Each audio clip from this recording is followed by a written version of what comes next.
Welcome to Africa to You. I'm Vivian Birchall, your host. Today's guest via Skype is Nadege Ibudo.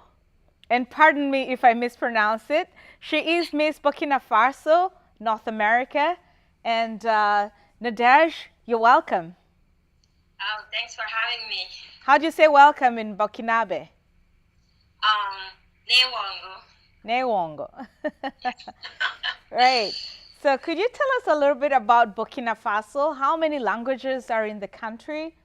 And what is the economic activity? Well, Burkina Faso is like a francophone country, and it has gained its independence in 1960.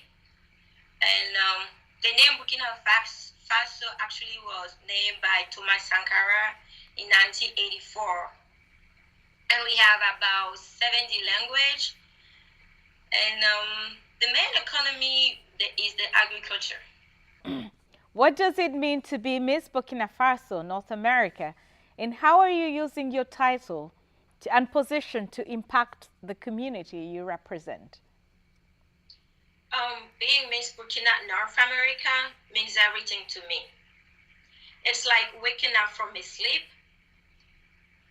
My platform is something that means everything since I was little. I always wanted to help others, especially those young girls out there who are not open to anybody, who don't have a support of their family or anybody to talk to and end up getting pregnant at a young age. How am I using my platform? I'm actually planning to go back home and have like those conference in each other school to educate young girls on the way how they can protect themselves, not to get pregnant. The so many ways to those birth control that they can use not to get pregnant. And right now I'm even on the movie where I'm trying to sensibilize all people, not only my country or other country. They should be open, when they have like a relationship with a boy or anybody. My movie is to educate everyone, that is in the relationship, not really in the relationship, that is sexually active, and the way to protect themselves not to get pregnant. It's interesting you're concerned for the girl child. One of the things that affects young ladies, actually all ladies, is trying to measure up to beauty standards. So in your opinion, what is Africa's beauty standard and how has it evolved over time? How would you describe Africa's traditional standards of beauty and how have they evolved over time? Being beautiful comes from within, right? It doesn't matter your skin color, where you came from, your origin. It should be all about your confidence and feeling good about yourself. With time, everything about this has changed. People are trying to look like others, trying to be like others, and trying to change their skin color. And I don't think that's African beauty. You should be yourself, love yourself. The skin color, where you came from, doesn't matter. From Burkina Faso, we know that the country has had like every country in the world, there's challenges, security and all that. And recently I interviewed the desk officer at the State Department for Burkina Faso. And I'm not sure, did you watch that episode? Yes. By any chance? But she mentioned different programs that the U.S. government is doing in Burkina Faso. So in what ways do you think can the government support the people of Burkina Faso? And by the government, I mean the United States government. Well, in my opinion, let me say it again. In my opinion, right, I think the best way to support Burkina Faso people is to focus especially on the young generation. Because the young generation is the future, right?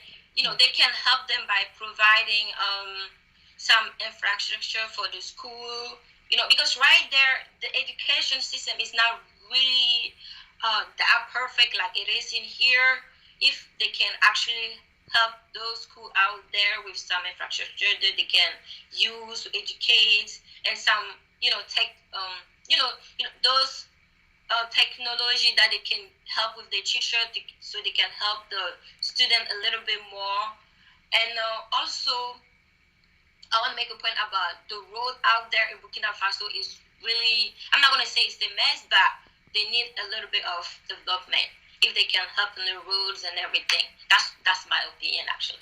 Yeah, oh, that's great because, like you said, Africa has the largest youth population in the world, and so it's the same with Burkina Faso from in Uganda, where I come from. So that is great, focusing on the youth and technology and infrastructure. So that being said, we know the African Union is working on an African passport. What are your thoughts on that? African passport, that would be the greatest thing, because with this with this passport, it will make easier for Africans to visit each other without being worried about visa or those kind of things. Yeah, the intercontinental trade is one of the things that the African Union member states are striving for, and that I think they're still trying to ratify to have the right number of countries ratify the free trade area agreement. So, yeah, I'm looking forward to that personally. Yeah. And so, as a beauty queen, what would you advise the young girls out there, both in the, actually, before I even ask that, you're a member of the diaspora. Yeah. What are the challenges that you have experienced? It's actually hard here in this country for us Burkinabe people. The fact that the English is not our first language, first of all, and it's actually hard for us to communicate with others easier than it is to communicate with Burkina Faso people. And it's hard for us Burkinabe people here to, let's just say, find a job. It's actually hard to find a job if you do not speak well their language. It's actually hard. It's going to school and everything. I have missed a lot because English is not my first language. So, what would you advise young children who want to run for beauty pageants? African girls. Well. All right, about that. I would say never give up on your dream. Fight for what you believe in. You gotta fight for what you've been dreaming for.